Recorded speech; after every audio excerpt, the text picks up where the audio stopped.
हो गया। Good morning सभी को। आज हम देखेंगे कि भाई बीपी इंस्ट्रूमेंट से बीपी मेजर कैसे करते हैं और एक्चुअल में बीपी है क्या, है ना। कोई जैसे काफी जनों से सुना है मैंने, कोई एक रेंज निकालते हैं कि सर 90 से लेके 140। यार ये रेंज नहीं होती है, दो प्रेशर होते हैं, एक तो सिस्टोलिक होता है और एक डायस्टोलिक होता है।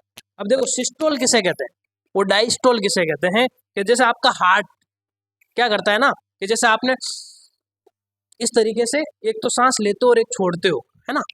तो जब अपन क्या करते हैं ना कि सिस्टोलिक प्रेशर उसको कहा जाता है कि जब आप क्या कर रहे हो और एक छोड़ रहे हो, उसको अपन कहते हैं डायस्टोलिक प्रेशर। अब इससे क्या रहता है कि जैसे आप कभी दौड़ के आओगे, एक्सरसाइज करके आओगे या दौड़ के आओगे, तो डॉक्टर आपको नहीं कहता 5 मिनट रेस्ट करो उसके बाद में बीपी मेजर करूंगा। आप दौड़ के आए, वो क्यों नहीं कर रहा है मेजर, कि उससे ज्यादा ही आएगी फिर, क्योंकि आपका ब्लड प्रेशर क्या कर रहा है, फुल्ली रोटेट। आप जब भी एक्सरसाइज करते हो तो पसीना आता है, और पसीना आता है तो अपना क्या होता है, बॉडी में ब्लड प्रेशर हाई रहेगा, और हाई रहेगा तो अपने आप ही बीपी जब मेजर करोगे तो हाई आएगी। ठीक है, इसलिए कहा जाता है कि रेस्ट करके, तो ये सिस्टोलिक डायस्टोलिक वही शो करवा रहा है। समझ गया ना अब। तो सिस्टोलिक क्या होता है, नॉर्मल स्टैंडर्ड वैल्यू क्या है, सिस्टोलिक 120 ऑब्लिक, डायस्टोलिक कितना है 80। अब आजकल क्या हो गया है कि लोगों का खान पान इस टाइप का हो गया है, उस वजह से डब्ल्यू एच ओ क्या है, वर्ल्ड हेल्थ ऑर्गेनाइजेशन, उसने कहा है कि अगर किसी की 140 आ रही है, ऑब्लिक 90 आ रही है, तब तक बंदा क्या है, नॉर्मल है। ठीक है, अगर उससे ऊपर आ रही है तो फिर थोड़ी सी टेंशन वाली बात है। समझ गए ना। तो अब वापस एक बार मेजर करो बीपी, है ना। एग्जिट आराम से और स्टेथोस्कोप लगाओ इसमें।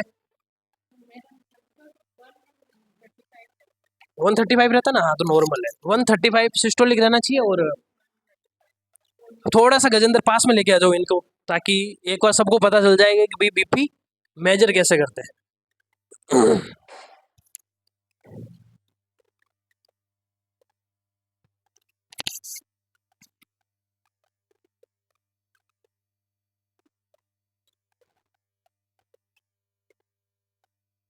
इसमें क्या रहता है कि सिस्टोलिक और डायस्टोलिक में लब और डब की आवाज आती है, ठीक है ना।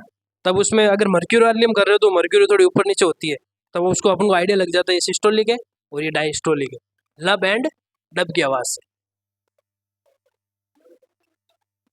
स्टेथोस्कोप, ठीक है ना। और कोई मतलब अगर ज़्यादा एक्सपीरियंस होता है ना, तो यहाँ पे पल्स रेट से भी आइडिया लगा लेता है। जो नए नए होते हैं उनको इतना आइडिया रहता नहीं। नाड़ी भेद क्यों, नॉर्मल डॉक्टर अगर कोई एक्सपीरियंस होल्डर है तो वो पल्स रेट से ही पता लगा सकता है। इंस्ट्रूमेंट लगाएगा लेकिन हाथ तो लगाना पड़ेगा ना। ठीक है, हो गए। 140 90 है तो नॉर्मल है, इतनी कोई लोड वाली बात नहीं है। ठीक है, तो इस तरीके से अपन क्या कर लेते हैं, बीपी मेजर कर लेते हैं। तो सभी को समझ में आ गया होगा। ठीक है, ठीक है भाई।